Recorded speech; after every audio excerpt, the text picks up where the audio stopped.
आज हम पढ़ेंगे क्लास 11th इंग्लिश की पोएम फादर टू सन। इस पोएम के राइटर कौन है? Elizabeth Jennings. तो इस पोएम में क्या बताया जाता है? इसमें बताया जाता है कि जो फादर और सन का रिलेशनशिप होता है, बड़े होकर वो चेंज हो जाता है। वो एक दूसरे से कनेक्ट नहीं रह पाते और उनके रिलेशनशिप में बहुत ज़्यादा डिस्टेंस बन जाती है। तो ये डिस्टेंस क्यों बनती है और इसका क्या सोल्यूशन है, इस पोएम के माध्यम से हम पढ़ेंगे। तो इस पोएम में बताया जाता है, I do not understand this child. मैं इस बच्चे को नहीं जानता या समझता। तो we lived together now in the same house for years.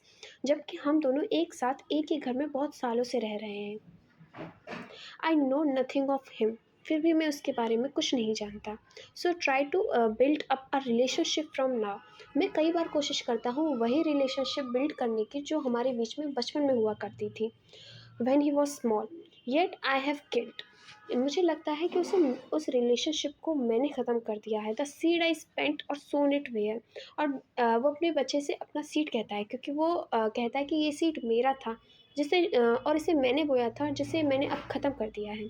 The land is his, none of mine. अब उसमें मेरे जैसा कुछ नहीं है। उसका एक अपना वर्ल्ड है, वो अपनी दुनिया में रहता है, उसमें मेरे जैसा कुछ नहीं है।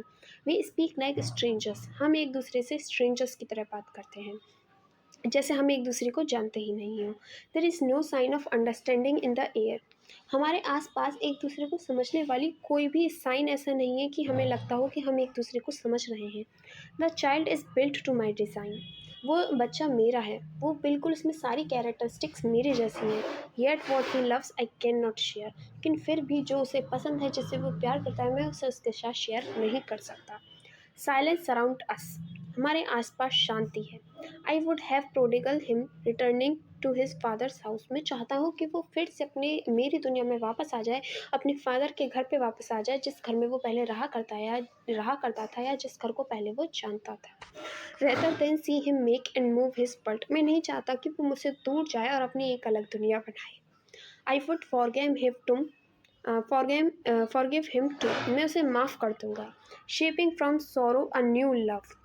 मेरे अंदर जो दुख है अपने बेटे को खोने का, उससे एक नया न्यू तरीके का लव उसके लिए मेरे अंदर जनरेट हो रहा है। Father and son, we both must live on the same globe and on the same land. Father और सन, हम दोनों को ही एक घर में रहना चाहिए, एक छत के नीचे रहना चाहिए। He speak. अब बेटे की ये जो लाइन्स थी अभी तक फादर ने बोली थी, लेकिन अब बेटा बोलता है। I can not understand my self. मैं अपने आप को नहीं जानता, मैं अपने आप को ही नहीं समझ पाता। Why anger grows from grief. मेरे अंदर जो दुख है उससे मैं गुस्सा क्यों हो जाता हूँ, वो एंगर में क्यों चेंज हो जाता है। We each put out an empty hand. हम दोनों ही एक दूसरे को समझने की बहुत कोशिश करते हैं, लेकिन हम एक दूसरे को समझ नहीं पाते।